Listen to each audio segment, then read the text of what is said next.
ઓમ નમોસ્તુ નમોસ્તુ નમોસ્તુ નમોસ્તુ નમોસ્તુ. પ્રણવલોય સૌત્રિકાળવર્તી અરહંતાણમ, પ્રણવલોય સૌત્રિકાળવર્તી સીતાણમ, પ્રણવલોય સૌત્રિકાળવર્તી આયર્યાણમ, પ્રણવલોય સૌત્રિકાળવર્તી ઉવજ્જાયણમ, પ્રણવલોય સૌત્રિકાળવર્તી શવશાવણમ. ઓમકાર બિંદુ સંયુક્તમ નિત્યમ ધ્યાયંતી યોગિના કામદમ મોક્ષદમ ચૈવ ઓમકારાય નમો નમઃ. મંગલમ ભગવાન વીરો મંગલમ ગૌતમો ગણી, મંગલમ કુંદકુંદાર્યો જૈન ધર્મોસ્તુ મંગલમ. સર્વમંગલ માંગલ્યમ સર્વકલ્યાણકારકમ પ્રધાનમ સર્વધર્માણમ જૈનમ જયતુ શાસનમ. નમઃ સમય સારાય સ્વાનુભૂત્યા ચકાશતે ચિસ્વભાવાય ભાવાય સર્વભાવાંતરચ્છિદે. એગો મેં શાશ્વતો અપા જ્ઞાન દર્શન લખણો, શેષા મેં બાહિરા ભાવા સવે સંયોગ લખણા. મારો સુશાશ્વત એક દર્શન જ્ઞાન લક્ષણ જીવ છે, બાકી બધા સંયોગ લક્ષણ ભાવ મુજથી બાહ્ય છે. હું એક શુદ્ધ સદા આરૂપી જ્ઞાન દર્શનમય ખરે, કંઈ અન્ય તે મારું જરી પરમાણુ માત્ર નથી અરે. જે જાણતો અરહંતને ગુણદ્રવ્યને પર્યાયપણે, તે જીવ જાણે આત્મને તસુ મોહ પામે લઈ ખરે.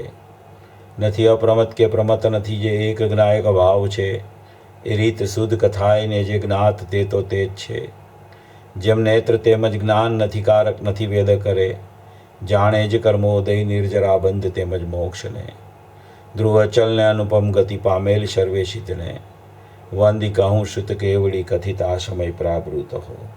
તું સ્થાપની જને મોક્ષ પંથે ધ્યાનુભવ તેહને, તેમાં જ નિત્ય વિહાર કર નહીં વિહર પર દ્રવ્યો વિશે. ઓમ શ્રી નમઃ શિદેવ્ય નમઃ શિદેવ્ય નમઃ શિદેવ્ય. આપણી જે ચર્ચા અત્યારે જે ચાલી રહી છે તે સિદ્ધાંતોની સરવાણી આદરણીય પૂજ્ય લાલચંદભાઈના જે 100 બોલ છે તેના ઉપર આપણી ચર્ચા ચાલી રહી છે. એ સિદ્ધાંતોની સરવાણીમાં જે બોલો આપવામાં આવેલા છે એ બધા ખૂબ જ સુંદર બોલ છે અને બધા આધ્યાત્મિક બોલ છે. આગમના સારભૂત અધ્યાત્મ જેને કહેવામાં આવે તેવા બોલો આદરણીય લાલચંદભાઈના પ્રવચનોમાંથી આમાં લખેલા છે, ચૂંટેલા છે. અને વારંવાર તેઓ પોતે પોતાના પ્રવચનોમાં જ્યાં જ્યાં જાતા ત્યાં આ પ્રકારના બોલો ઉપર તેનું વિશ્લેષણ ખૂબ સુંદર રીતે આવતું હતું. તેવી એક આ નાની 100 બોલની 100મી એમની જન્મજયંતિ ઉપર નીકળેલી પુસ્તિકા છે. તેના ઉપરથી આપણી 3જા બોલની ચર્ચા ચાલી રહી છે. પહેલો બોલ, હું જાણનાર છું, હું કરનાર નથી, જાણનારો જણાય છે ખરેખર પર જણાતું નથી. તે બોલની ચર્ચા આપણી થઈ ગઈ. બીજા બોલમાં પરિણામ થવા યોગ્ય થાય છે અને જાણનારો જણાય છે, તે બોલની ચર્ચા પણ આપણી થઈ ગઈ. અને 3જો બોલ છે એમાં આખી પ્રમાણની બહાર શું હોય, પ્રમાણમાં જીવ આવે તો શું હોય, અને પ્રમાણમાં શુદ્ધ નહીંનો વિષય શુદ્ધાત્મા છે, એ જ્યારે કોઈ જીવ એમાંથી કાઢે ત્યારે એને જીન વચનમાં કુશળ છે એમ કહેવામાં આવે.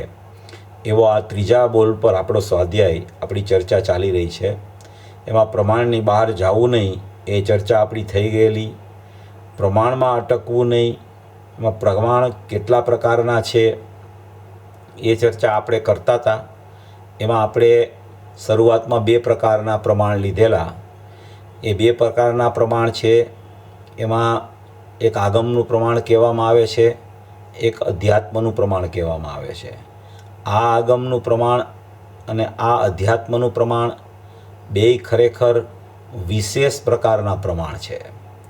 વિશેષ પ્રકારના પ્રમાણ એટલે કે જેમાં પર્યાયો નવી ઉત્પન્ન થાય એવા પ્રમાણની ચર્ચા છે, અને દ્રવ્ય તેવું ને તેવું રહે તેવા પ્રમાણની ચર્ચા છે. જેમ કે આગમનું પ્રમાણ આપણે જોઈએ તો આગમના પ્રમાણમાં દ્રવ્યમાં તો ત્રિકાળી દ્રવ્ય હોય અને પર્યાયમાં મોહ રાગ દ્વેષરૂપી અજ્ઞાન ભાવ આવે. તેને આગમનું પ્રમાણ કહેવામાં આવે. અને એ આગમના પ્રમાણમાંથી જે આગમનો નિશ્ચય કાઢે, એટલે કે ત્રિકાળી દ્રવ્ય કાઢે, તો એને અધ્યાત્મનું પ્રમાણ એટલે કે અધ્યાત્મ એટલે પોતાનું ત્રિકાળી દ્રવ્ય અને એનું પ્રમાણ એટલે કે એનો વ્યવહાર જે છે એ સમ્યક દર્શન જ્ઞાન ચારિત્રાણી મોક્ષ માર્ગ એને વ્યવહાર કહેવામાં આવે. તો આવી ચર્ચા જે વિશેષ પ્રકારના બે પ્રમાણ એની ચર્ચા આપણી થયેલી. હવે આ ચર્ચામાં એક પ્રમાણ હજી ત્રીજું પ્રમાણ પણ હોય છે, જે પ્રમાણ આપણે બાકી રાખેલું. કારણ કે પેલા આગમ પ્રમાણ ને અધ્યાત્મ પ્રમાણ ખ્યાલમાં આવે પછી એ આખું પ્રમાણ એક બીજું પણ એક પ્રમાણ છે. પ્રમાણના પણ ઘણા પ્રકારો છે, માત્ર એક જ દ્રવ્ય પર્યાય સ્વરૂપ પ્રમાણ એટલું જ નથી. એક દ્રવ્ય પર્યાય સ્વરૂપને પ્રમાણ કહેવાય. દ્રવ્ય પર્યાય સ્વરૂપમાં આગમના પ્રમાણમાં મોરાગ દ્વેષરૂપી અજ્ઞાન પર્યાયમાં આવે એને પણ પ્રમાણમાં લેવામાં આવે. અધ્યાત્મના પ્રમાણમાં સમ્યક દર્શન જ્ઞાન ચારિત્રાણી મોક્ષ માર્ગ પર્યાયમાં આવે તેને અધ્યાત્મનું પ્રમાણ કહેવામાં આવે. પણ છતાં એક એવું પ્રમાણ છે કે જે પ્રમાણ જેમ ત્રિકાળી દ્રવ્ય અનાદિ અનંત છે એવું આ પ્રમાણ પણ એક અનાદિ અનંત છે. એવી કોઈ પ્રમાણની ચર્ચા પણ આદરણીય લાલચંદભાઈએ ઘણી વખત કરેલી છે. આ પ્રમાણને સામાન્ય પ્રમાણ કહેવામાં આવે છે. કેવું પ્રમાણ? તો કે સામાન્ય પ્રમાણ. આગમ પ્રમાણ અને અધ્યાત્મ પ્રમાણ છે તે ખરેખર વિશેષ પ્રમાણ છે. વિશેષ પ્રમાણ એટલે શું? કે વિશેષ પ્રમાણમાં પર્યાયમાં કાંઈક નવું નવું પ્રગટ થતું હોય, મોહ રાગ દ્વેષ થયા કરતા હોય, પછી પર્યાય પલટાય તો સમ્યક દર્શન જ્ઞાન ચારિત્રાણી મોક્ષ માર્ગ થાય. જ્યારે આ સામાન્ય પ્રમાણ છે એ સામાન્ય પ્રમાણ એને કહેવાય કે જેમાં બધું સામાન્ય હોય. જ્યારે આગમ પ્રમાણમાં તો દ્રવ્ય સામાન્ય અને મોહ રાગ દ્વેષની પર્યાય વિશેષ. અધ્યાત્મ પ્રમાણમાં દ્રવ્ય સામાન્ય અને સમ્યક દર્શન જ્ઞાન ચારિત્રાણી મોક્ષ માર્ગની પર્યાય વિશેષ. જ્યારે સામાન્ય પ્રમાણ છે એ સામાન્ય પ્રમાણ એક પ્રકારનું હોય, વિશેષ પ્રમાણ બે પ્રકારના હોય, આગમ અને અધ્યાત્મ. જ્યારે સામાન્ય પ્રમાણ એકલું એક પ્રકારનું સામાન્ય પ્રમાણ હોય. એ સામાન્ય પ્રમાણમાં દ્રવ્ય પણ એવું ને એવું રહીએ, ગુણ પણ એવા ને એવા રહીએ અને પર્યાય પણ એવી ને એવી રહીએ. એવું એક સામાન્ય પ્રમાણ પણ રહેલું છે. એ સામાન્ય પ્રમાણ કોને કહેવામાં આવે? તો કે ઉત્પાદવે ધ્રુવયુક્તમ સતને સામાન્ય પ્રમાણ કહેવામાં આવે. ગુણ પર્યાયવત દ્રવ્યમને સામાન્ય પ્રમાણ કહેવામાં આવે. આવો આખો જે વિષય છે એ સમયસાર પરમાગમની બીજી ગાથામાં આચાર્ય ભગવાને મૂકેલો છે. આચાર્ય ભગવાને જ્યાં 7 બોલથી આખી પ્રમાણની સિદ્ધિ કરી છે એ પ્રમાણમાં ક્યાંય મોહ રાગ દ્વેષ કે સમ્યક દર્શન જ્ઞાન ચારિત્ર નથી લીધા. એમાં ખાલી એણે એટલું જ લીધું છે ઉત્પાદવે ધ્રુવયુક્તમ સત. પછી એણે એમ લીધું છે કે દર્શન જ્ઞાન ચેતનામય સ્વરૂપ છે. પછી કહે છે કે અનંત ધર્મમય સ્વરૂપ છે. પછી કહે છે કે ગુણ પર્યાયવત દ્રવ્યમ છે. પછી એમ કહે છે કે જ્ઞાન અનેકાકાર હોવા છતાં એક છે. પછી એમ કહે છે કે આકાશ આદિથી ભિન્ન પોતાના સ્વરૂપને છોડતું નથી એવું પણ એક પ્રમાણ છે. અને અન્ય દ્રવ્યો સાથે એક ક્ષેત્રમાં રહેવા છતાં પોતાના સ્વરૂપને જે પ્રમાણ છોડતું નથી એને ખરેખર સામાન્ય પ્રમાણ કહેવામાં આવે છે. આવા 7 બોલથી સમયસાર પરમાગમની બીજી ગાથામાં હજી સમયસાર ચાલુ કર્યું છે. જ્યારે આચાર્ય ભગવાને પહેલી ગાથામાં વંદિતુ સવસિદ્ધે કહી અને જે બીજી ગાથામાં સમય નામનો પદાર્થ બતાવ્યો છે. સમય નામનો પદાર્થ, સમય નામનો પદાર્થ પહેલાં સામાન્ય પ્રમાણ કહેવાય છે અને પછી એનું સ્વસમય અથવા પર સમય થાય છે એ વિશેષ પ્રમાણ કહેવામાં આવે છે. એટલે આવું એક પ્રમાણની સત્તા દ્રવ્ય પર્યાય સ્વરૂપને પ્રમાણ કહેવાય. દ્રવ્ય પર્યાય સ્વરૂપની સત્તામાં એક સામાન્ય પ્રમાણમાં ઉત્પાદ વ્યયને પણ પર્યાય કહેવાય અને દ્રવ્યને ધ્રુવ કહેવાય એને પણ પ્રમાણ કહેવાય. એ સામાન્ય પ્રમાણમાં જાય. ગુણ પર્યાયવત દ્રવ્યમ પણ સામાન્ય પ્રમાણમાં જાય. સ્વપર પ્રકાશક અનેકાકાર હોવા છતાં એક છે એ પણ ખરેખર સામાન્ય પ્રમાણમાં જાય. અને એને દર્શન જ્ઞાન ચેતના સ્વરૂપ છે એવી દર્શન જ્ઞાન ચેતના ઉત્પાદ વ્યયવાળી અને ત્રિકાળી દ્રવ્ય એમ જોવો એને પણ એક સામાન્ય પ્રમાણ કહેવામાં આવે. આવી રીતે 7 પ્રકારના બોલ બીજી ગાથા સમયસારની એમાં લઈને આચાર્ય ભગવાને એક સામાન્ય પ્રમાણની સિદ્ધિ કરી છે. જ્યાં સુધી આ સામાન્ય પ્રમાણ ખ્યાલમાં નથી આવતું ત્યાં સુધી એને વિશેષ પ્રમાણ પ્રગટ નથી થતું. આ સામાન્ય પ્રમાણ એવું છે કે આ સામાન્ય પ્રમાણ પણ અનાદિ અનંત છે. આ સામાન્ય પ્રમાણ છે એમાં કાંઈ દોષ નથી, પણ દોષ ન હોવા છતાં એ ઉત્પાદવીય ધ્રુવયુક્તમ સત હોવાને કારણે ઉપાદેયભૂત નથી. ઉપાદેયભૂત ન હોવાને કારણે એને સામાન્ય પ્રમાણ કહેવામાં આવે છે. પ્રમાણ કદી ઉપાદેય ન હોય. ચાહે પ્રમાણમાં મોહરાગ દ્વેષ ન હોય તો પણ ખરેખર પ્રમાણ ઉપાદેય ન હોય. ચાહે પ્રમાણમાં સમ્યક દર્શન જ્ઞાન ચારિત્રાણી મોક્ષ માર્ગ સહિતનું દ્રવ્ય હોય તો પણ એ પ્રમાણ ઉપાદેય ન હોય. એટલે પ્રમાણ હંમેશા પૂજ્ય ન હોય, પ્રમાણ હંમેશા ઉપાદેય ન હોય. એમાં સામાન્ય પ્રમાણ પણ ખરેખર પ્રમાણરૂપ હોવા છતાં એનું ઉત્પાદવ્ય ધ્રુવયુક્તમ સત્પણું અનાદિ અનંત હોવા છતાં પણ તે ઉપાદેય નથી. પણ એવું એક પ્રમાણ પણ જીવ પાસે વર્તમાનમાં રહેલું છે. એ પ્રમાણ કોને કહેવાય? કે એક તો એનું ત્રિકાળી દ્રવ્ય છે, એને ખરેખર નિશ્ચય કહેવાય. અને એક એની પર્યાયમાં જે જ્ઞાન દર્શનના ઉપયોગના ઉત્પાદ છે એને ખરેખર એને પરિણામ કહેવામાં આવે, એને પર્યાય કહેવામાં આવે. આ પર્યાયમાં જ્ઞાન દર્શનના ઉપયોગ છે એ ખરેખર કોઈ પણ પ્રકારની વિશેષ વિવિક્ષાના અભાવ સ્વરૂપ જે આખું પરિણમન છે એને ખરેખર સામાન્ય પ્રમાણ એટલે કે સામાન્ય પર્યાય કહેવામાં આવે. દર્શનની પર્યાય પણ સામાન્ય હોય, જ્ઞાનની પર્યાય પણ સામાન્ય હોય અને દ્રવ્ય તો સામાન્ય છે જ. એવું બેયનું અભેદપણાથી જોવામાં આવે તો એને ઉત્પાદ વે ધ્રુવયુક્તમ સત સામાન્ય પ્રમાણ કહેવામાં આવે. એ સામાન્ય પ્રમાણમાં અને સામાન્ય પ્રમાણમાંથી જ ખરેખર વિશેષ પ્રમાણ થાય. એ વિશેષ પ્રમાણ કેવી રીતે થાય? કે સામાન્ય પ્રમાણમાં એ ઉત્પાદ વ્યય છે એ પોતાના દ્રવ્યને ભૂલે તો એ ઉત્પાદ વ્યય છે એ પર તરફ જાય, એ કર્મના સંગે વર્તે, પૂતગલ કર્મમાં સ્થિત થાય તો એ પર સમય થઈ ગયો. એ પર સમય થઈ ગયો તો આગમનું પ્રમાણ થઈ ગયું. હવે એ જ પરિણામ જે છે એ પરિણામ હું ત્રિકાળી દ્રવ્ય છું એમ જો એની સાથે અભેદ થઈને પરિણમવા માંડે તો ત્યાં ખરેખર સમ્યક દર્શન જ્ઞાન ચારિત્રાણી મોક્ષ માર્ગ પ્રગટ થાય તો ખરેખર એ અધ્યાત્મનું પ્રમાણ પ્રગટ થઈ જાય. આવું આગમનું પ્રમાણ અધ્યાત્મનું પ્રમાણ પ્રગટ થાય એને સ્વસમય કહેવામાં આવે. આગમનું પ્રમાણ પ્રગટ થાય એને પર સમય કહેવામાં આવે. અને ઉત્પાદ વે ધ્રુવયુક્તમ સત છે તેને સમય કહેવામાં આવે. આવી વ્યાખ્યા આચાર્ય ભગવાને સમયસાર પરમાગમની બીજી ગાથામાં લખી છે. ત્યાં સમય નામનો પદાર્થ લખ્યો છે. એકત્વપણે જાણે અને એ ખરેખર જાણે અને પરિણમે, જાણે અને પરિણમે એવી એક સમયમાં એક પર્યાયમાં બે ક્રિયા વર્તતી હોય એને સમય કહેવામાં આવે. ત્યાં એને સમય કીધો. જાણવું પણ હોય અને એનું ખરેખર જાણવા રૂપે પરિણમન પણ હોય એને સમય કહેવામાં આવે. આપણે સવારે આજે ચર્ચા ચાલી હતી એમાં 95 ગાથામાં 96 ગાથામાં જે વિષય ચાલ્યો એમાં આપણે આ ચર્ચા થોડી લીધેલી કે ભાઈ જ્ઞાનમાં જ્ઞાનનું જ્ઞાનત્વ હોય, જ્ઞાનમાં જ્ઞાનનું જ પોતાનું જ્ઞેયત્વ હોય અને એ જ્ઞાનનું જ્ઞાનત્વ પોતાના જ જ્ઞેયત્વને જાણે એને એનું પરિણમન કહેવામાં આવે. તો એક જ જ્ઞાનની પર્યાયમાં એક જ જ્ઞાનના સ્વભાવમાં જ્ઞાનમાં જ્ઞાનત્વ એટલે જાણવાપણું પણ હોય, જ્ઞાનમાં જ્ઞેયત્વ એટલે જણાવાપણું પણ હોય. એ જણાવાપણું અને જાણવાપણું એ જાણવાની જ્ઞાનની પર્યાય જણાવાપણું છે એને જાણે એને પરિણમન કહેવામાં આવે. એ જ્ઞાનની પર્યાય ક્યાંય બીજી પર્યાયોને જાણવા ન જાય, એ જ્ઞાનની પર્યાય ક્યાંય પરને જાણવા ન જાય અને ખરેખર એ જ્ઞાનની પર્યાય છે એમાં ખરેખર જે જ્ઞેયત્વ એનું છે એ જ્ઞાયક પણ એમાં જ્ઞેયત્વ રૂપે હોય છે. એટલે એ જ્ઞાનની પર્યાયને જાણતા એને દ્રવ્ય કેવું છે, અનંત પર્યાયો કેવી છે, પરસત્તા કેવી છે, પોતાનું સ્વરૂપ કેવું છે એ એક જ સમયમાં એના પરિણમનમાં એને ખ્યાલ આવે. એવું પરિણમન જ્યારે થાય ત્યારે એ પરલક્ષ છૂટે અને ત્યારે એની શ્રદ્ધામાં આ હું જ્ઞાયક છું એવું સમ્યકપણું આવે. એવી કોઈ વ્યવસ્થા આ સામાન્ય પ્રમાણમાં બીજી ગાથામાં આચાર્ય ભગવાને ખરેખર એક સાથે 7 બોલ મૂકીને કરી. એ 7 બોલ મૂક્યા એમાં એને ક્યાંય મોહરાગ દ્વેષ કે સમ્યક દર્શન જ્ઞાન ચારિત્ર ન લીધા. શા માટે ન લીધા? કે એને સમય નામના પદાર્થની સિદ્ધિ કરવી હતી. સમય નામનો પદાર્થ છે. સમય નામનું ખરેખર ત્રિકાળી દ્રવ્ય નથી કે સમય નામની કોઈ પર્યાય નથી. એ સમય અહીંયા પદાર્થને કીધો છે.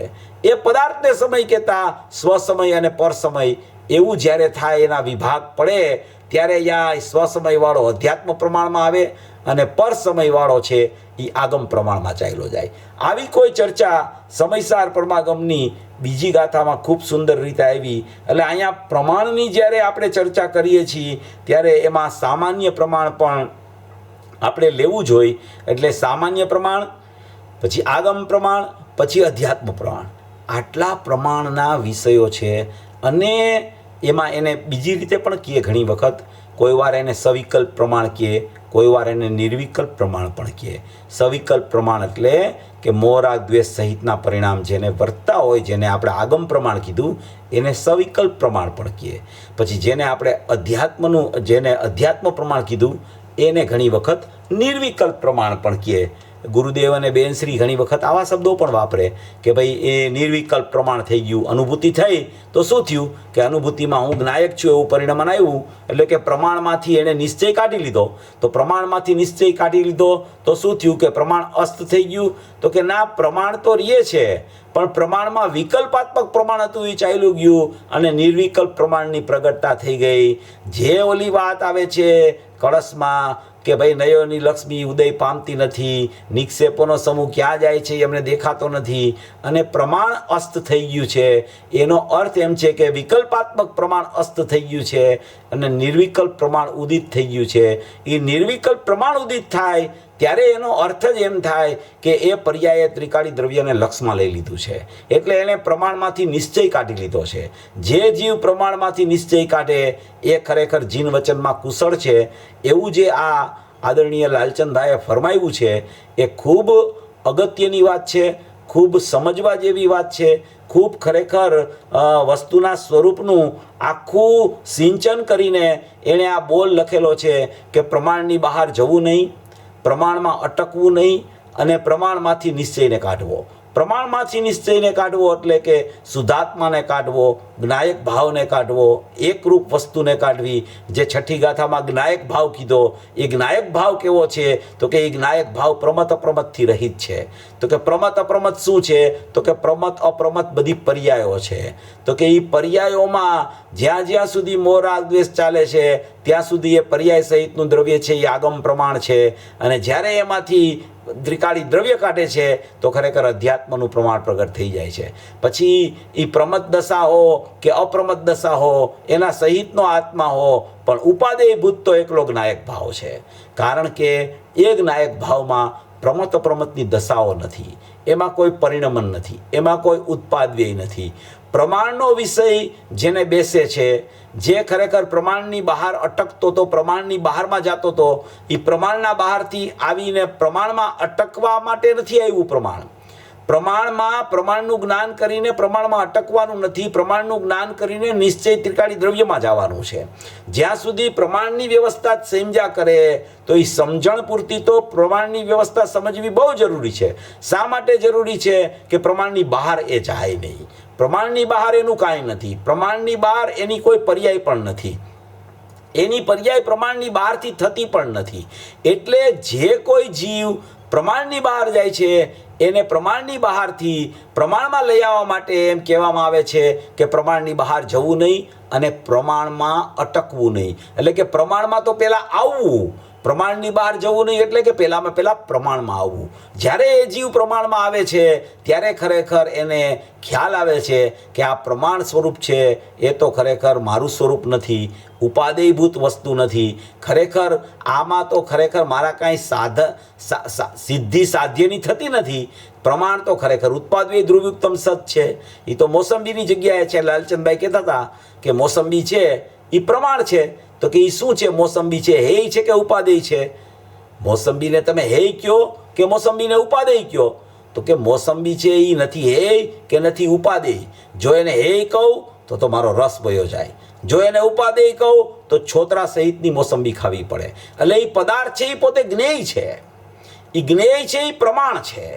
એ પ્રમાણ છે એ અત્યારે આગમનું પ્રમાણ છે. મોસંબી છે એ મોસંબીમાંથી છિલકા કાઢી અને રસ અંદરથી કાઢે એને એમ કહેવાય કે આ જીવે પ્રમાણમાંથી નિશ્ચય કાઢ્યો. પણ એ પ્રમાણમાં જ ન આવે, એ મોસંબી હાથમાં જ ન લે અને એ મોસંબી આખી ફેંકી દે અને કાંઈ મોસંબીની બહાર જ આટા માર્યા કરે તો ખરેખર જે જીવ પ્રમાણમાં નથી આવતો એ જીવ ખરેખર પ્રમાણમાંથી નિશ્ચય કાઢી શકતો નથી. એટલે અહીંયા આ બોલમાં એમ કહે છે કે પ્રમાણની બહાર જવું નહીં અને પ્રમાણમાં અટકવું નહીં. જ્યારે જીવ પ્રમાણની બહારથી જુદો પડીને પ્રમાણમાં આવી જાય છે પછી એને પર્યાય અને દ્રવ્ય એટલી જ વ્યવસ્થા એના જ્ઞાન શ્રદ્ધાનમાં ચાલ્યા કરે છે. અને જ્યાં સુધી એના જ્ઞાનમાં દ્રવ્ય પર્યાય ચાલે છે અને શ્રદ્ધાનમાં પણ જો દ્રવ્ય પર્યાય ચાલ્યા કરે તો અનુભૂતિ થતી નથી. પણ જ્યારે એ પોતાના જ્ઞાનમાં દ્રવ્ય પર્યાયનું જ્ઞાન કરી અને હું દ્રવ્ય છું એ તરફ જ્યારે એના જ્ઞાનમાં નિર્ણય શક્તિ કેળવીને ચાલવા માંડે છે ત્યારે એ શ્રદ્ધા એની કરવટ બદલી અને સીધી જ્ઞાયક તરફ ચાલી જાય છે. અને એ જ્ઞાયક તરફ જાય છે ત્યારે શ્રદ્ધા ખરેખર પોતાના સ્વભાવમાં અહમ કરી લે છે. અને એ અહમ કરે ત્યારે એમ કહેવાય કે આણે પ્રમાણમાંથી નિશ્ચયનો વિષય ધ્રુવ કાઢ્યો. એ ખરેખર જીવ જીન વચનમાં કુશળ છે. ધ્યેય તો હતું, ત્રિકાળી દ્રવ્ય તો હતું, સામાન્ય તત્વ તો હતું, અપરિણામી તત્વ તો હતું, જ્ઞાયક ભાવ હતો, ભૂતાર સ્વભાવ હતો, નિત્ય સ્વભાવ હતો, અનાદિ અનંત સ્વભાવ હતો, એકરૂપ સ્વભાવ હતો, ટંકોત્કીર્ણ સ્વભાવ હતો, એ ધ્રુવ સ્વભાવ હતો, શાશ્વત સ્વભાવ હતો. પણ એ હતો એ કોના માટે હતો? કે જે એને અવલંબન લઈને પરિણમે એના માટે હતો. હવે એ છે અને એ વિકલ્પાત્મક પ્રમાણમાં જ જો ઊભો રહીએ કે હું તો જ્ઞાયક છું, હું તો જ્ઞાયક છું, હું તો જ્ઞાયક છું, હું તો જ્ઞાયક છું, એવા વિકલ્પમાં ક્યાંય જ્ઞાયક નથી. વિકલ્પથી પાર એક નિર્વિકલ્પ પરિણમન થાય છે તો એમાં જ્ઞાયક ખરેખર હોય છે. તો એવો જે ધ્યેય સ્વરૂપ ભગવાન આત્મા તો અનાદિ અનંત હોય છે. એ ધ્યેય તો કદી ક્યાંય પણ પર્યાયમાં નથી આવતું. પરમાં તો જવાનો કોઈ પ્રશ્ન જ નથી. પણ એક સમયની પર્યાય જે એનો અંશ છે, જેને સામાન્ય પ્રમાણમાં આપણે ઉપયોગ જ્ઞાનનો લીધો, એવા ઉપયોગ રૂપ પણ આ ત્રિકાળી દ્રવ્ય નથી થતું. એ તો ધ્યેય તો અનાદિ અનંત સુરક્ષિત તત્વ છે. એ એકરૂપ અખંડ તત્વ રહી ગયું છે. એમાં હલનચલન નથી, એ સ્થિર છે. પરિણમન તો બધું પર્યાયોમાં ચાલે છે. એ ધ્યેય જ્યારે ખ્યાલમાં આવે છે, પ્રમાણમાંથી ધ્યેય ખ્યાલમાં આવે છે ત્યારે એ ધ્યેયનું ખરેખર જ્ઞાન શ્રદ્ધાન થાય છે. ત્યારે એ ધ્યેયપૂર્વક જ્ઞેય બની જાય છે. એ ધ્યેયપૂર્વક જ્ઞેય બને છે ત્યારે વાસ્તવિકપણે અધ્યાત્મ પ્રમાણનો જન્મ થાય છે. અને એ અધ્યાત્મ પ્રમાણનો જન્મ થાય છે એવું નિર્વિકલ્પ પ્રમાણ ઉત્પન્ન થાય છે. એ નિર્વિકલ્પ પ્રમાણમાં શું હોય છે? તો કે નિર્વિકલ્પ પ્રમાણમાં નિર્વિકલ્પ વસ્તુ માત્ર હોય છે. એવી વસ્તુ જે છે તે ખરેખર હું છું એવો જ્ઞાયક ભાવ છે, એવો ભૂતાર્થ સ્વભાવ છે, એવો પરમ પરિણામિક ભાવ લક્ષણવાળો જ્ઞાયક પરમાત્મા છે, તે હું છું. એને એમ કહેવામાં આવે કે આ જીવે ખરેખર પ્રમાણમાંથી નિશ્ચય કાઢ્યો. પ્રમાણમાં જે જીવ અટકે છે, હજી દ્રવ્ય પર્યાય સ્વરૂપમાં જ અટકા કરે. દ્રવ્ય પર્યાય સ્વરૂપનું જ્ઞાન કરવું એ એમાં અટકવું નથી, પણ એ જ્ઞાન જ કર્યા કરે. અને દ્રવ્ય પર્યાય સ્વરૂપ છે, દ્રવ્ય પર્યાય સ્વરૂપ છે, દ્રવ્યમાં વસ્તુ ત્રિકાળી છે અને પર્યાય છે, એમાં પરિણમન છે. વસ્તુ ત્રિકાળી છે, પર્યાય છે, એમાં પરિણમન છે. એમ જો એ પ્રમાણમાં અટકો જ રહીએ અને એ ધ્રુવ તરફ જાય નહીં, પ્રમાણમાંથી નિશ્ચયના વિષયનો આદર ન કરે, તો ખરેખર એ જીન વચનમાં કુશળ કહેવામાં નથી આવતો. જીન વચનમાં કુશળ એને જ કહેવાય કે જે ખરેખર પ્રમાણમાંથી પોતાનો શુદ્ધાત્મા કાઢે, પોતાનું સ્વરૂપ જોઈ લે, પોતાના સ્વભાવને જોઈ લે, પોતાની અનાદિ અનંત સત્તાને સમય સમયે જોયા કરે. દરેક સમયે પોતાની સત્તાને જોવા માટેનો ઉદ્યમી બને, પુરુષાર્થી બને, જ્ઞાયક ભાવને નિત્ય અવલંબન લેતો પરિણમવાનો પુરુષાર્થી બને.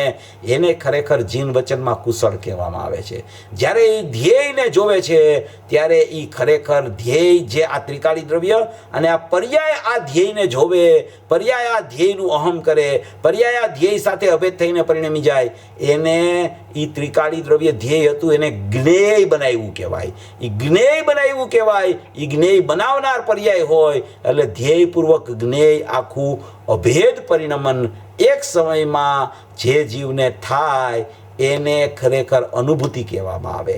એટલે અહીંયા કીધું કે ખરેખર પ્રમાણની બહાર જવું નહીં, પ્રમાણમાં અટકવું નહીં, અને પ્રમાણમાંથી જે જીવ નિશ્ચય કાઢે તે જીવ જીન વચનમાં કુશળ છે. જો આખા જીનાગમમાં પૂજ્ય ગુરુદેવ શ્રીના પ્રવચનો આપણે સાંભળીએ અને 10,000 પ્રવચન એપ્રોક્સિમેટલી આપણે વિચારીએ, કોઈ પણ પ્રવચન તમે ગુરુદેવનું સાંભળશો એમાં આ સિદ્ધાંત એપ્લાય થઈ શકશે.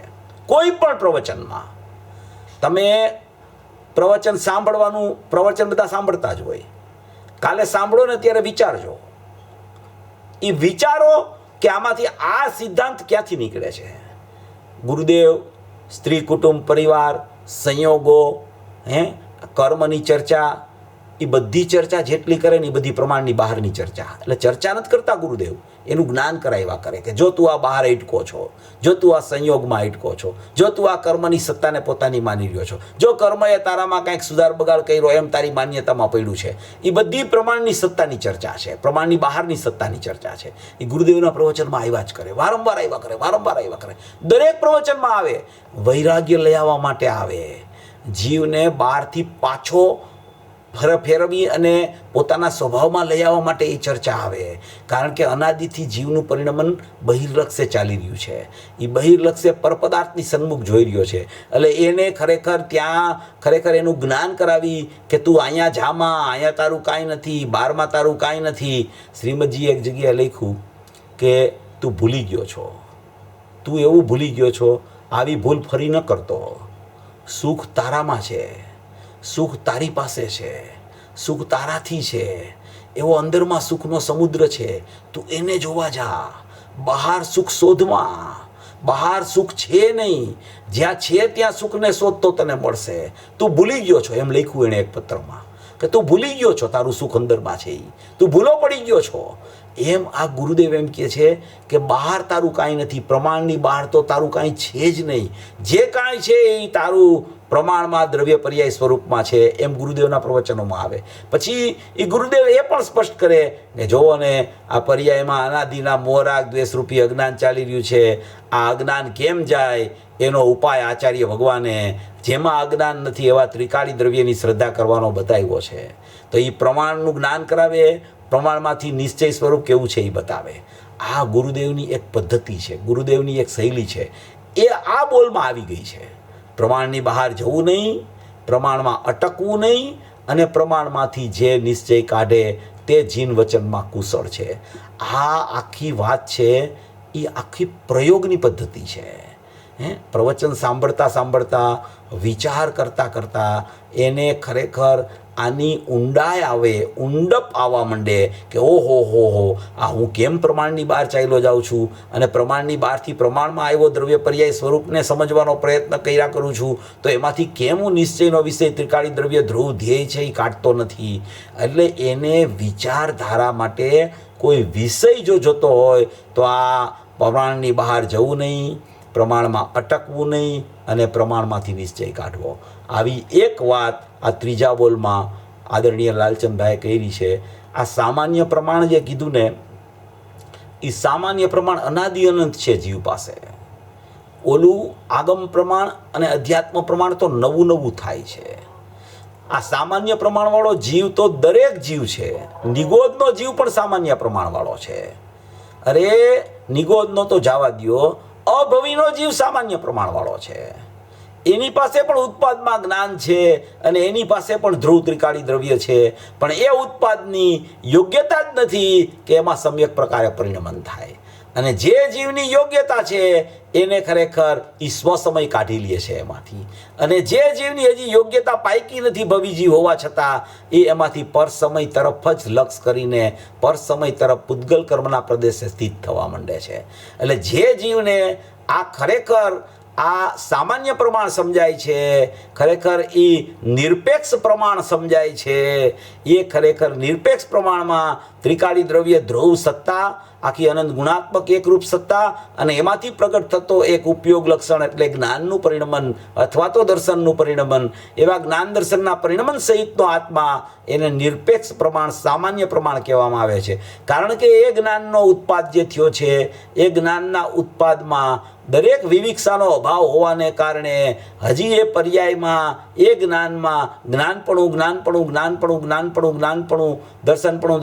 દર્શનપણું પ્રત્યેક સમય એવો ઉત્પાદ થયા કરે છે.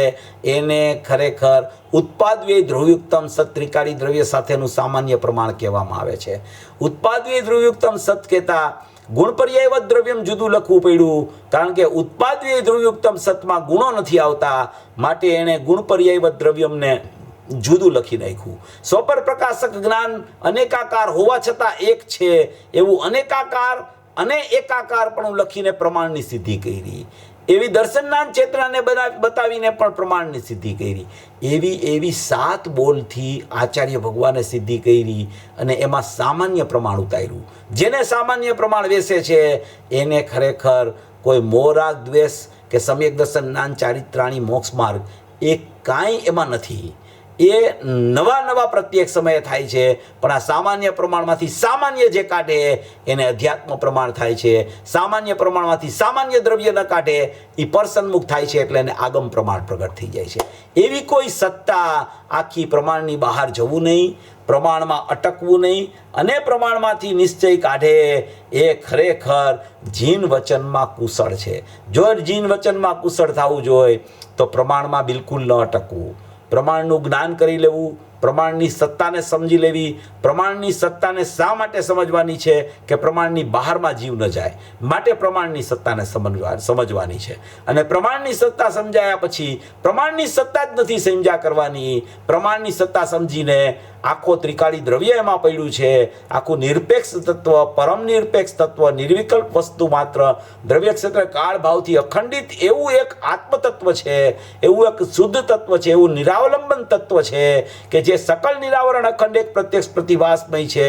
એમાં કોઈ પણ જાતના વિભાવો નથી, કોઈ પણ જાતની એને પર્યાયની અપેક્ષા નથી, કોઈ પણ જાતનો એને પર્યાયનો વેશ નથી. એવી એક આખી ત્રિકાળી દ્રવ્યની સત્તા એની પાસે પડી છે.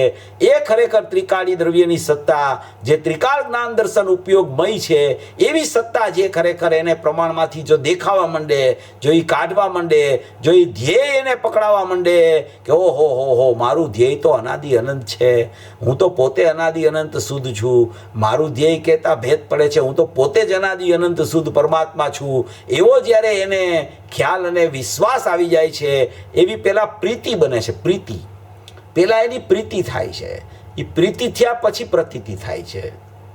હજી જ્યાં સુધી એને પ્રમાણની પ્રીતિ ચાલુ હોય અથવા પ્રમાણની બહારની પ્રીતિ વર્તતી હોય ત્યાં સુધી તો એને ત્રિકાળી દ્રવ્યની પ્રીતિ પણ થતી નથી. હજી તો એ વિકલ્પાત્મક દશામાં ખરેખર સમ્યકની સન્મુખવાળો પુરુષાર્થે પણ ચડ્યો નથી અને હજી તો પ્રમાણમાં અટકે છે. અને કોઈ જીવ તો પ્રમાણની બહાર જ ઊભા હોય છે. જોવો એવું નથી કે પ્રમાણની વાત ચાલુ થઈ જાય ને પ્રમાણમાં આવી ગયો એ પ્રમાણની બહાર જાય જ નહીં, પણ પ્રમાણની બહાર જાય ત્યારે પણ એને વિચાર એમ કરવો કે આ મારું વસ્તુ સ્વરૂપ નથી, મારા વસ્તુ સ્વરૂપમાં તો દ્રવ્ય પર્યાય છે, મારી પર્યાય પોતે પોતાથી નિરપેક્ષપણે પ્રગટ થાય છે, એમાં કોઈ પરની સાપેક્ષતા લાગુ નથી પડતી, એવું મારી પર્યાયનું પરિણમન ચાલ્યા કરે છે. એ પરિણામ પણ સતપણે છે, એ પરિણામ પણ ક્રમબદ્ધ છે, એ પરિણામ પણ યોગ્યતા અનુસાર થાય છે.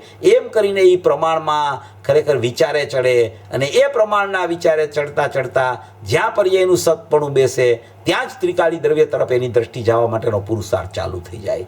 એટલે અહીંયા કહે છે કે પ્રમાણની બહાર જવું નહીં, પ્રમાણમાં અટકવું નહીં અને પ્રમાણમાંથી શુદ્ધ નહીંનો વિષય શુદ્ધાત્માને ખરેખર કાઢવો. એવી કોઈ ચર્ચા આમાં સુંદર રીતે આદરણીય લાલચંદભાઈએ ભરી દીધી છે. આ આખી જે વાત એમને જે કેવી હોય છે ને, એક પછી એક બોલ આપણે આવશે ને, એ જૈન દર્શનની મૂળ જેટલી ચર્ચાઓ છે, આખી જીનાગમમાં જેટલી ચર્ચાઓ ભરેલી છે, એ બધી ચર્ચાઓ આ બુકમાં ઘણે ભાગે આવી ગઈ છે. સ્વપર પ્રકાશકનો વિષય આવી ગયો છે, નિશ્ચય વ્યવહારનો વિષય આવ્યો છે, ઉપાદાન નિમિત્તનો આવ્યો છે, સટકારકનો વિષય આવ્યો છે, પરિણામની થવા યોગ્યતાનો વિષય આવ્યો છે, પ્રમાણનો વિષય આવ્યો છે, ધ્યેયનો વિષય આવ્યો છે, ધ્યેયપૂર્વક જ્ઞેયનો વિષય આવ્યો છે, જ્ઞાતા જ્ઞાન જ્ઞેયનો વિષય આવ્યો છે. ઘણા બધા વિષયો આ 100 સિદ્ધાંતોની સરવાણીમાં એમણે મૂકેલા છે. એમની શૈલી એવી હતી કે એ શૈલી જેને ખરેખર વાસ્તવિક રીતે એનો અભિપ્રાય ખ્યાલ આવી જાય.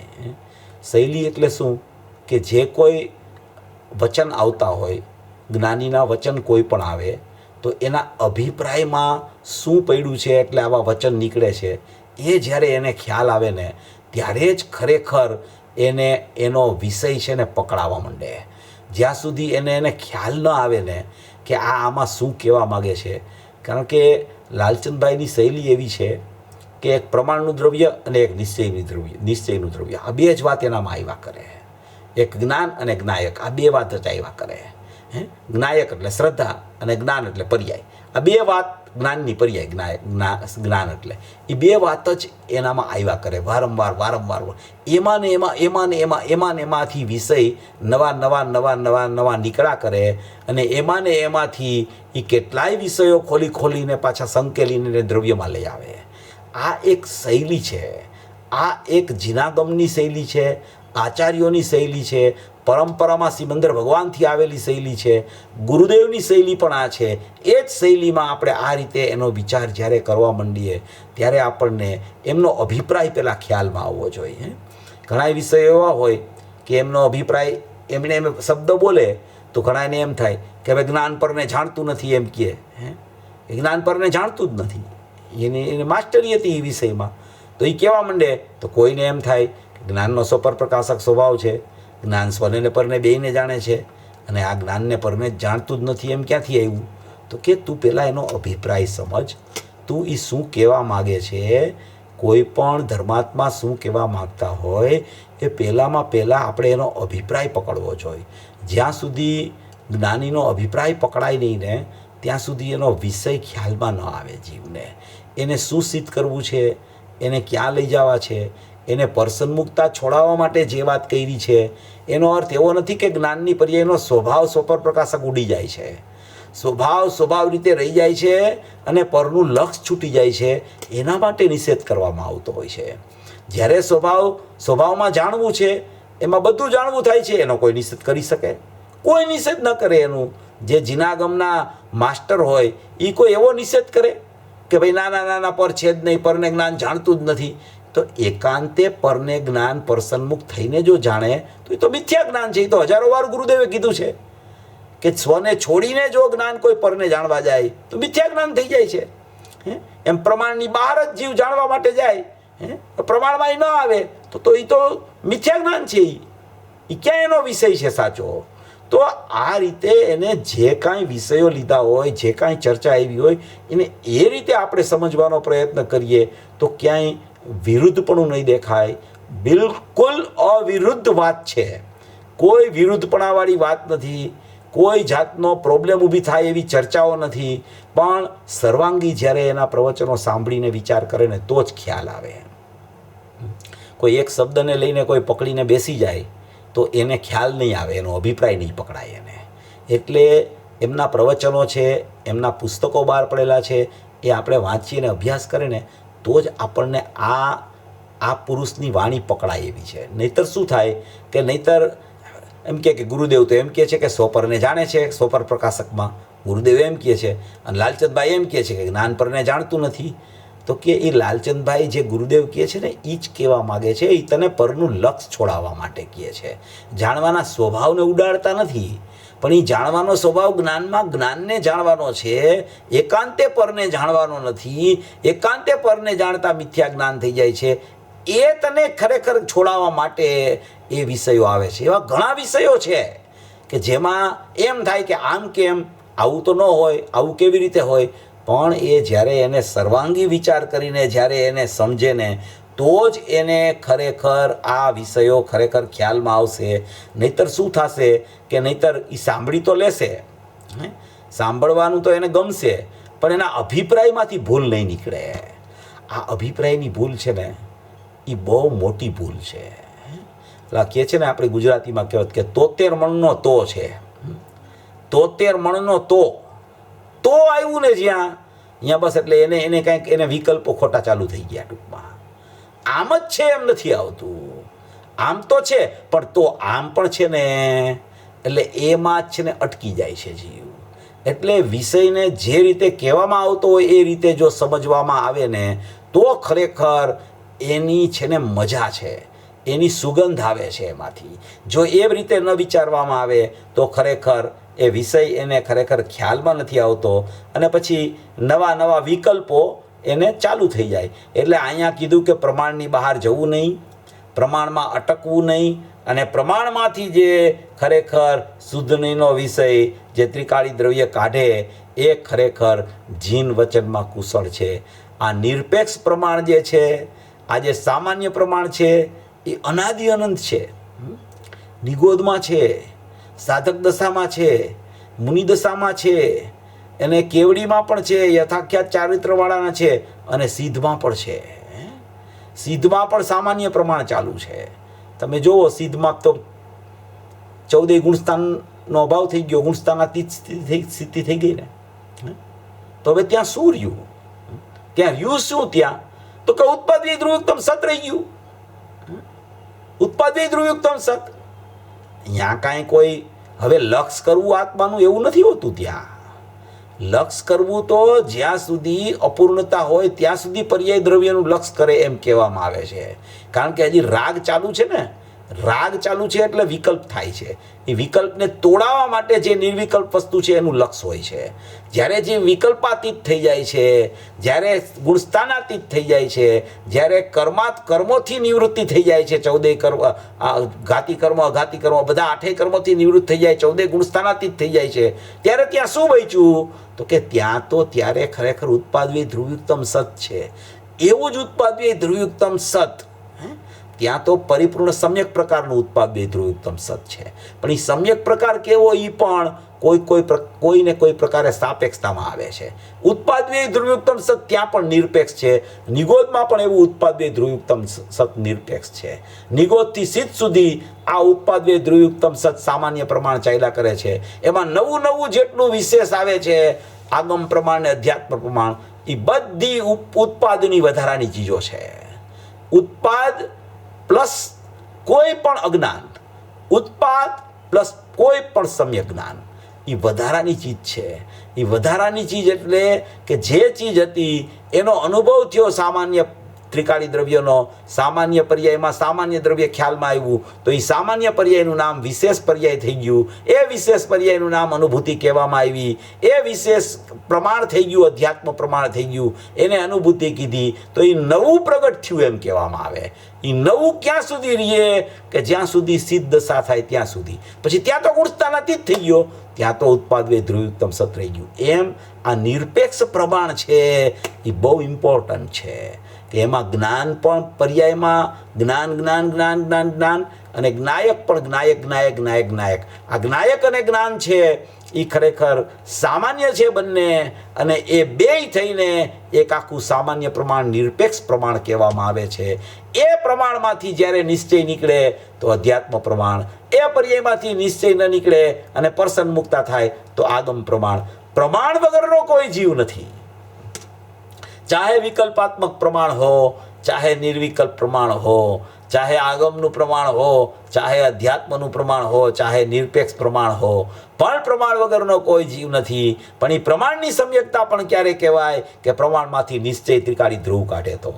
ધ્રુવ જ્યાં સુધી એમાંથી ખ્યાલમાં ન લે ત્યાં સુધી એની પ્રમાણની કોઈ કિંમત નથી. અને ધ્રુવને ખ્યાલમાં લીધા પછીનું જે સમ્યક પ્રમાણ, નિર્વિકલ્પ પ્રમાણ આવ્યું, એ પ્રમાણ પણ ઉપાદેય નથી. ઉપાદેય તો એકલો નિશ્ચય ત્રિકાળી ધ્રુવ છે. શા માટે એ બેય દ્રવ્યને પર્યાય બેય શુદ્ધ થઈ ગયા તો પણ શા માટે ઉપાદેય નથી? કારણ કે કોઈ પણ પ્રમાણના વિષયમાં પર્યાયનો નિષેધ કરવાની શક્તિ નથી. અને પર્યાયનો નિષેધ કરવાની શક્તિ ન હોવાને કારણે, વ્યવહારનો નિષેધ કરવાની શક્તિ ન હોવાને કારણે એ ખરેખર ત્રિકાળ દ્રવ્ય નિશ્ચય છે એ ખરેખર ખ્યાલમાં નથી આવતો. માટે પ્રમાણને પૂજ્ય નથી કહેવામાં આવ્યું. એ પ્રમાણની પૂજ્યતા, એકલા પ્રમાણની પૂજ્યતા કદી હોતી નથી. એકલા ત્રિકાળી દ્રવ્યની પૂજ્યતા હોય છે. એ પૂજ્યતાના આશ્રયે, પૂજ્યતાના લક્ષ્ય જે કોઈ નિર્વિકલ્પ પ્રમાણ થયું એ પણ ખરેખર જાણવા યોગ્ય છે, આદરવા યોગ્ય બિલકુલ નથી. આદરવા યોગ્ય એક ત્રિકાળી દ્રવ્ય શુદ્ધ તત્વ છે. એવી કોઈ વ્યવસ્થા આમાં આખી સુંદર રીતે પ્રમાણની બહાર જવું નહીં, પ્રમાણમાં અટકવું નહીં, અને પ્રમાણમાંથી શુદ્ધનો વિષય શુદ્ધાત્મા કાઢવો, એવી આખી ચર્ચા આમાં બતાવવામાં આવી છે. જો કોઈ પણ વિષય જે આવે ને, હવે એમાં 7 બોનું એમ લીધું કે સોપર પ્રકાશક જ્ઞાન અનેકાકાર હોવા છતાં એક છે. હવે એ અનેકાકાર જ્ઞાન એટલે કે એ પ્રમાણનો વિષય થઈ ગયો. એ અનેકાકારનું નામ જ પ્રમાણ થઈ ગયું. હવે એક એમાંથી કાઢે ત્યારે ખરેખર એ સ્વપ્રકાશકમાં આવે, અને સ્વપ્રકાશકમાં આવે ત્યારે ખરેખર વાસ્તવિક એને નિશ્ચય સ્વપર પ્રકાશકની પ્રગટતા થાય. આવી ચર્ચાઓ સુંદર રીતે આ લાલચંદભાઈના પ્રવચનોમાં વારંવાર આવતી હોય છે. આપણે લોકો બધા એના પ્રવચનો સાંભળીએ જ છીએ અને આપણે યુટ્યુબમાં પણ ઘણા પ્રવચનો મૂકેલા છે, હજી વારંવાર મૂકતા જાય છીએ. એવી આ કોઈ અદ્ભુત ચર્ચા છે. આ એના બોલો ખૂબ સુંદર છે. આના પછીનો બોલ જે છે એ પણ જરા આપણે હું ચાલુ કરું છું. 2 મિનિટ છે, હજી 2-3 મિનિટ પછી આપણે પ્રશ્નોત્તરી થોડી હશે તો લઈ લેશું. ટાઈમ થોડો આજે ઓછો હતો એટલે આજે થોડું ઓછું લેવાશે.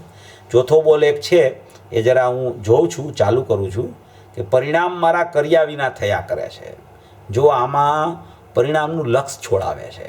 શું છોડાવે છે? પરિણામનું લક્ષ છોડાવે છે કે પરિણામ મારા કર્યા વિના થયા કરે છે. આમાં 2 ભાવ ભરેલા છે. પરિણામ મારા કર્યા વિના થયા કરે છે એટલે કે પરિણામ તો પેલા થવા યોગ્ય થાય છે. કોઈ પરિણામનો કરનાર કોઈ નથી. અને મારા કર્યા વિના થયા કરે છે એટલે કે હું ત્રિકાળી દ્રવ્ય છું, મારા કરવાથી પરિણામ નથી થતા.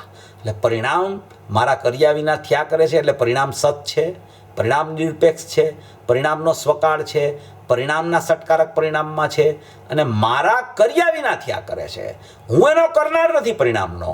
જો હું એનો કરનાર હોઉં તો હું ત્રિકાળી દ્રવ્ય છું, હું તો શુદ્ધ તત્વ છું, તો મારા પરિણામ તો શુદ્ધ જ હોવા જોઈએ. તો શુદ્ધ તો થતા નથી. જો હું કનો કરનાર હોઉં તો કાં તો નિર્જરા જ થવી જોઈએ. નિર્જરા સિવાય કાંઈ ન થાય. સંવર નિજરા મોક્ષ જ થયા કરે જો હું એનો કરનાર હતો, કારણ કે હું તો મોક્ષ સ્વરૂપી ભગવાન આત્મા છું. માટે એ પરિણામ મારા કર્યા વિના થયા કરે છે. એમાં મોહરાગ દ્વેષ ચાલે છે, અજ્ઞાન દશા ચાલે છે, ગુણસ્થાનની પરિપાટીના ભેદો ચાલે છે. એટલે તે પરિણામ તેના સટકારકથી થયા કરે છે. એ નિરપેક્ષ છે, ક્રમબદ્ધ છે, એની યોગ્યતા અનુસાર થાય છે. મારું કોઈ એમાં કર્તવ્ય નથી. એનો અર્થ એમ છે કે પરિણામ મારા કર્યા વિના થયા કરે છે. એટલે કે મારા કર્યા વિના એટલે કે હું અકર્તા છું અને હું એનો પરિણામનો કર્તા કદી બનતો નથી. એમ અકર્તા સ્વાભાવિક નાયક ભાવ અને પરિણામની થવા યોગ્યતા, એમ આ બોલમાં કહેવા માગે છે કે પરિણામ મારા કર્યા વિના થયા કરે છે. કોઈ પરિણામનો કરતા કોઈ દ્રવ્ય નથી. એક પરમાણુ પણ તમે છૂટો લઈ લ્યો તો એ છૂટો પરમાણુ છે એ પણ પોતાના પરિણામને કરતો નથી. એ પરમાણુનો સ્કંધ પણ બની જાય તો સ્કંધમાં પણ એક પરમાણુ હોય છે. એક પરમાણુ સ્વતંત્ર હોય છે અને એક પરમાણુના દ્રવ્ય ગુણ પર્યાય પણ એ પરમાણુ બીજા પરમાણુથી જુદા હોય છે. અને એ પરમાણુમાં દ્રવ્ય ગુણ પર્યાય હોય એમાં દ્રવ્ય ગુણ જુદા અને પરિણામ જુદા હોય છે. એનો પણ એના પરિણામનો કરનાર પણ એના દ્રવ્ય ગુણ નથી હોતા. એવી જ રીતે આ જીવમાં જીવ તત્વ જે છે એ ખરેખર પરિણામનો કરનાર નથી. પરિણામ મારા કર્યા વિના થયા જ કરે છે, થયા જ કરે છે, થયા જ કરે છે, થયા જ કરે છે, થયા જ કરે છે. એક પછી એક, એક પછી એક, એક પછી એક, એક પછી એક, એક પછી એક. હું એનો કરનાર છું જ નહીં. મારા કર્યા વિના જ થયા કરે છે. એમ જ્યાં એને પરિણામ ખ્યાલમાં આવે કે આ પરિણામ તો મારા કર્યા વિના થયા, આ પરિણામ મારા કર્યા વિના થયા, મારે તો આવા પરિણામ નહોતા કરવા પણ આવા થઈ ગયા, તો કે તારા કર્યા વિના થયા કરે છે. એમ જ્યાં ખ્યાલ આવે છે ત્યાં પરિણામ ઉપરથી લક્ષ છૂટી જાય છે. મારા કર્યા વિના થયા કરે છે એટલે કે હું એનો કરતા નથી, તો કે પરિણામ તો એના થવા યોગ્ય થયા, તો કે હું કોણ છું? તો કે હું અકર્તા છું, મારાથી પરિણામ નથી થતા. ત્યાં એની દ્રષ્ટિ પરિણામ ઉપરથી છૂટીને કરતા સ્વભાવ ઉપર આવી જાય છે. એટલે અહીંયા એમ કે છે કે પરિણામ મારા કર્યા વિના થયા કરે છે. કોઈ પરિણામનો કરતા જીવ તત્વ નથી. આખી પ્રમાણની સત્તામાં દ્રવ્ય અને પર્યાય 2 છે. એમાં પરિણામનો કરતા પરિણામ છે. હું ત્રિકાળી દ્રવ્ય એનો કરતા બિલકુલ બનતો નથી. કોઈ સમયે નથી બનતો. એક સમય પણ કોઈ પણ પરિણામનો કરતા જીવ તત્વ નથી બનતો. શુદ્ધ પર્યાયનો પણ કરતા નહીં, અશુદ્ધ પર્યાયનો પણ કરતા નહીં. કોઈ પણ પરિણામ થવા યોગ્ય જ થયા કરે છે. મારા કર્યા વિના થયા કરે છે. એ પરિણામનો કરતા હું કદી બની શકતો નથી. એવો અકર્તા સ્વભાવી ભગવાન આત્મા, ત્રિકાળી દ્રવ્ય જ્ઞાતા સ્વભાવી ભગવાન આત્મા, એવું મારું શાશ્વત સ્વરૂપ છે, એવું મારું અનાદિ અનંત સ્વરૂપ છે. એની અહીંયા ચર્ચા હવે આ ચોથા બોલની આપણે આગળ પછી ફરી આપણો જ્યારે સમય આવશે ત્યારે લેશું. આવું સ્વરૂપ સમજી સર્વભવી જીવો મોક્ષ માર્ગમાં પ્રયાણ કરે એવી મંગલ ભાવના.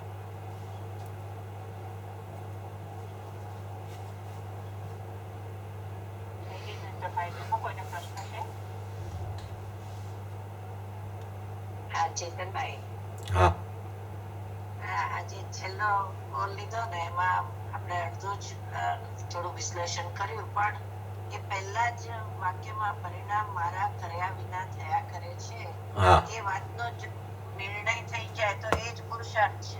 હા, એ પુરુષાર્થ છે, બરાબર છે. જેને એ પુરુષાર્થ યથાર્થ થઈ જાય તો પછી દ્રવ્ય તરફ દ્રષ્ટિ જયા વગર રહે જ નહીં. હા, એટલે પર્યાર્થિક ચક્ષુ જ બંધ થઈ જાય. જ્યારે પરિણામ મારા કર્યા વિના થયા કરે છે એમ એને જો ખ્યાલ આવી જાય તો પર્યાયને જોવાની આંખ જ બંધ થઈ જાય, પર્યાયને જોવાનું જ બંધ થઈ જાય. અને એ આંખ, એ પર્યાર્થિક ચક્ષુ બંધ થઈ એનો અર્થ જ કે દ્રવ્યાર્થિક ચક્ષુ ઉગડી જાય. અને એ છે ને જ્ઞાન દ્રવ્ય તરફ જતું રહીએ, શ્રદ્ધા આખી દ્રવ્ય તરફ વહી જાય. એટલે એ પરિણામને જોવાનું બંધ ક્યારે કરી શકે કે એને એમ ખ્યાલમાં આવે કે પરિણામ મારા કર્યા વિના થયા કરે છે. આ તો કાંઈ પણ પરિણામ થાય તો એનો કરતા હું છું, આ પરિણામ મારાથી થયા, આ પરિણામ મારી હાજરી હતી તો થયા, હું તો એમાં ખાલી નિમિત્ત જ છું, મેં કાંઈ કર્યું નથી. એમ કરીને પરિણામની કર્તા બુદ્ધિ ચાલુ રાખે છે. એટલે એ પરિણામ ઉપર જ એનું જોર ચાલે છે. પરિણામ થવા યોગ્ય થાય છે એમ સ્વીકારતો નથી, પરિણામ મારા કર્યા વિના થયા કરે છે એમ સ્વીકારતો નથી. એટલે એ પરિણામને જોવાનું બંધ નથી કરતો, એટલે દ્રવ્ય તરફ આવી શકતો નથી, એમ કહેવા માગે છે આમાં ટૂંકમાં. જે જીવ એમ વિચાર કરી અને પરિણામને જોવાનું બંધ કરે તો એની દ્રવ્યાર્થિક ચક્ષુ ઉઘડે અને દ્રવ્ય જ દેખાય અને બીજું કાંઈ ન દેખાય એને. બહુ સરસ.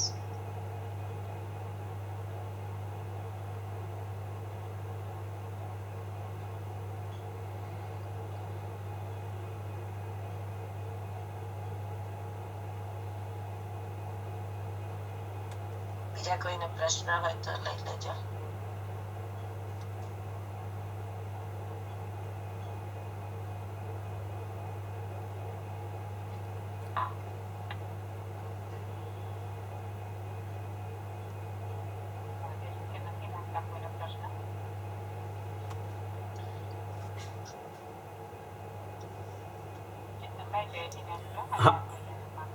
હા હા, કાંઈ પ્રશ્ન ન હોય તો આપણે પૂરું કરીએ સેશન, બરાબર? ઠીક છે. જય જય જય જય જય.